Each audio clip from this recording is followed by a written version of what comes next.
Okay, so first, let's try to review the functions.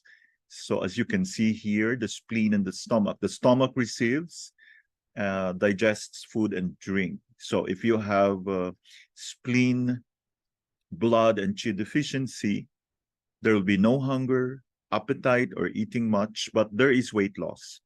Malnourished, tired, sleepy after eating.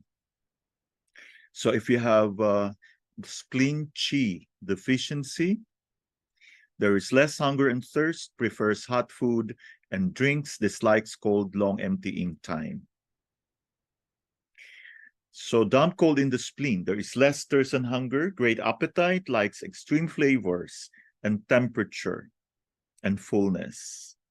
So if a person has burning pain, colic, and vomiting, and the diarrhea is worse after food, coupled with gingivitis and blepharitis, so that's that damp heat in the spleen. Okay. If a patient has small appetite, but great thirst, often hungry and weak, so that's empty, dry stomach. If a patient is often hungry and intolerant to hunger, with hyperacidity, acid reflux, better after bland food, the patient has stomach fire. Dull, constant pain in the stomach in the mornings, no hunger or thirst till 11 a.m. The stomach is heavy as stone after meals for a long time. So that's cold stomach. Spleen absorbs and distributes nutrients. So if one has malabsorption diarrhea, type 1 diabetes, thin and undernourished, so that could be spleen blood deficiency or spleen chi deficiency.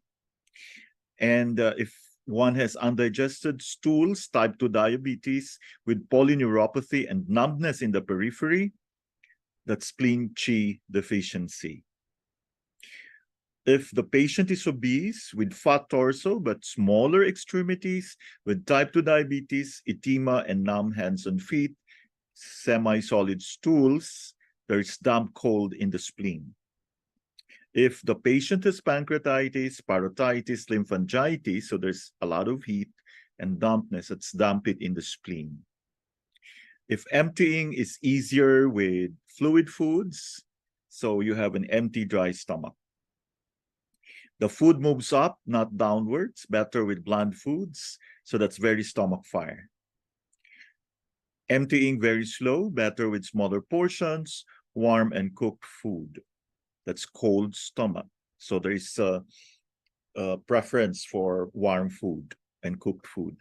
Next, the spleen circulates blood and fluid. So we have problems like if the patient has problems like cold extremities, can have some edema, poorly healing wounds, edema of the eyelids.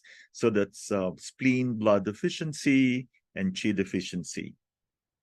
Cold extremities, edema, numbness of extremities in all three, edema of the eyelids, that's spleen chi deficiency. So if one has edema with stiff joints, heavy limbs, edema on the face, that's damp cold in the spleen. I hope you're trying to visualize the picture of the patient, the profile of the patient, as we read along. Hot and swollen hands and feet, that's damp heat in the spleen. If the patient has dry hands and feet, cracked or peeling, so there are people with cracked soles on the feet, no? So that's empty, dry stomach. Extremities, hot or cold, depends on dampness, more damp, more heat, so that's stomach fire. And if this with cold extremities, with cold center, that's definitely cold stomach. And lastly, we have the spleen or stomach open to the mouth and lips, secrete saliva.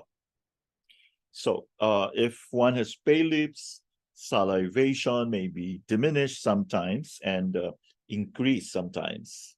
So there's issues about salivation. So that's spleen blood deficiency or spleen chi deficiency. So with spleen chi deficiency, the lips are pale with thick saliva.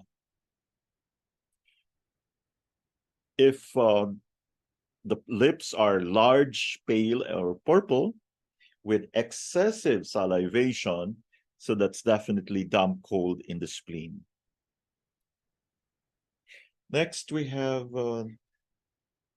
parotitis, pain or discomfort during salivation. That's damp in the spleen. Dry mouth, dry, cracked, or peeling lips. I think I can relate to this. The peeling lips, damp in the spleen. Dry mouth, dry mouth.